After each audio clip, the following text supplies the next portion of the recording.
Hello to you. I'm glad I am joining you today to talk a little bit about what I have been learning in the Gospel of Luke.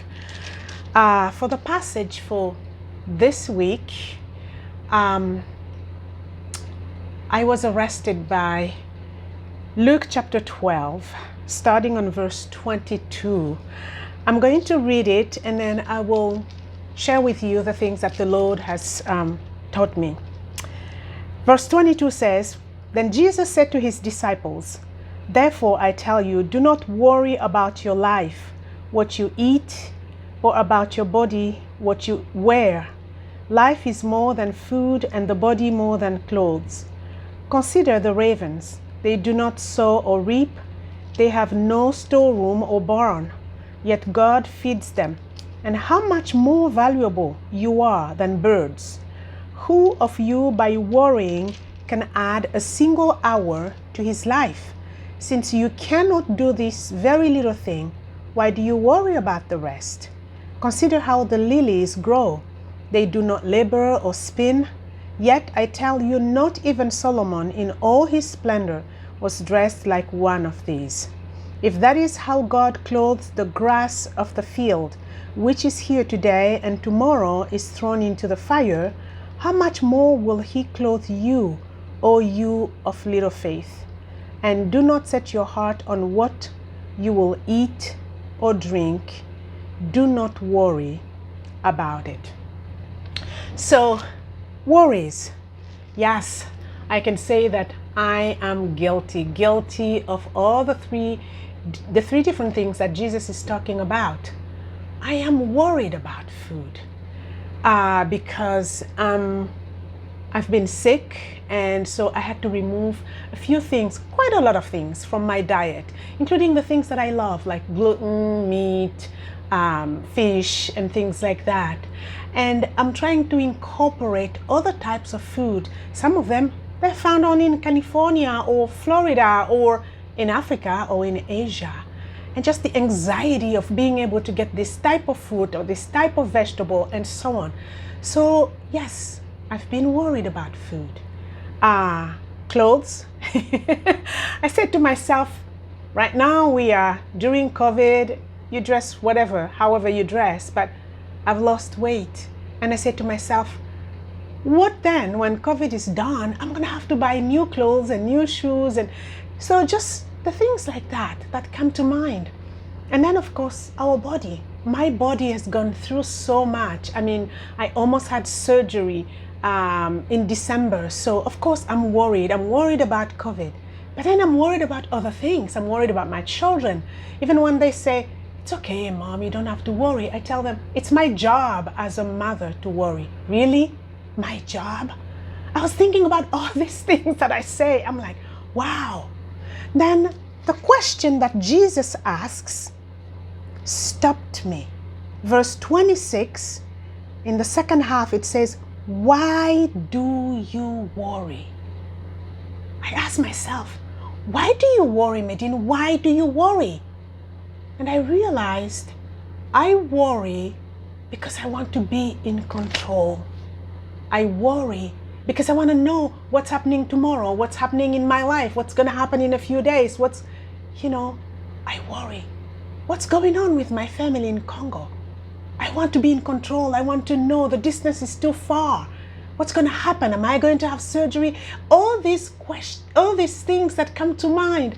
And the Lord is like, you worry because you want to have everything under control. And Jesus is saying, instead of worrying, seek the kingdom of God. Turn your worry into prayer. Turn your worry into seeking Jesus. This reminds me of a story. When I was in Congo, I just came from France. I was looking for a job and I was hired as an adjunct at the university, but it was not enough to feed my family, my siblings, take care of my mom and dad. And so I got a job at the American Embassy at the English language program. I was teaching English there. It was really good. a good pay. Every semester I had a class and I will teach, and it will supplement what I was teaching. One time, one semester, my brother had a friend, and he was an uninvited guest every time we ate at noon. Even when I said to myself, okay, I'm not going to feed this guy. I'm going to change the time we eat. We're going to eat at 1. He was there. And I remember one day I went to the American Embassy, and I was talking with a lady who was in charge of the English language programming, and she said, Medine, I'm sorry, you might not be able to teach this semester because there is only like one student who signed up for your class. That was a blow. I came home just saying, Lord, how am I going to pay for the rent? How am I going to feed my family? What are we going to do? What about my parents? I was so worried. And the first thing that came to mind was like, oh, I have to cut that uninvited guest. We need to, tighten the belt and so on. And so I started to think, I said, okay, tomorrow we're going to eat around 2 so that, by the time when he comes, he can talk and then leave. But guess what? He didn't come at noon or at 1. He came there at 2 o'clock. I was like, oh, okay, I need to talk to him because I really, really need to talk to him and make sure that he doesn't come. And the Lord said, no, feed him. I have sent him to you right now so you can feed him.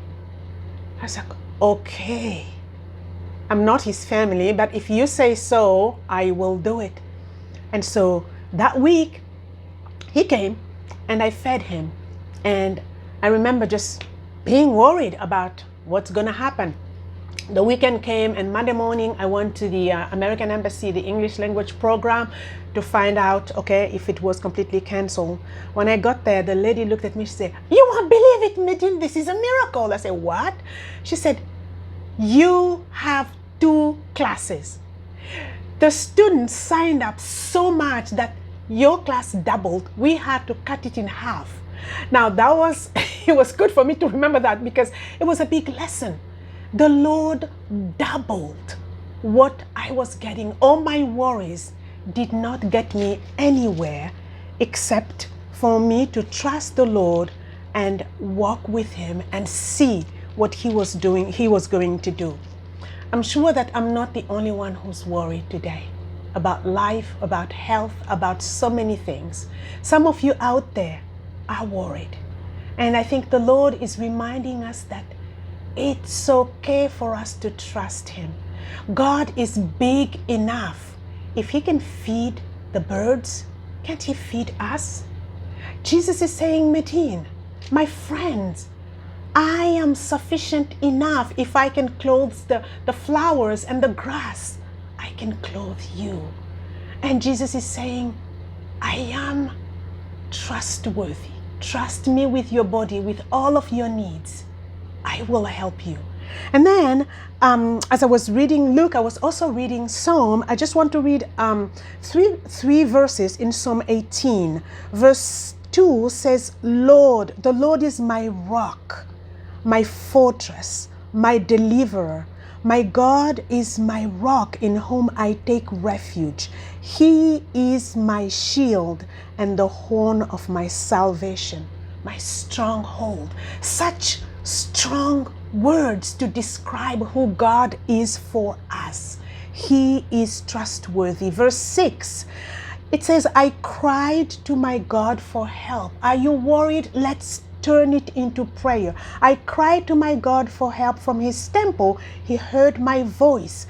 My cry came before him into his ears. And in verse 16, he said, he reached down from on high and took hold of me. He drew me out of the deep waters. Let's turn our worries into prayers and see the Lord at work. He is trustworthy and he is our stronghold. God bless you.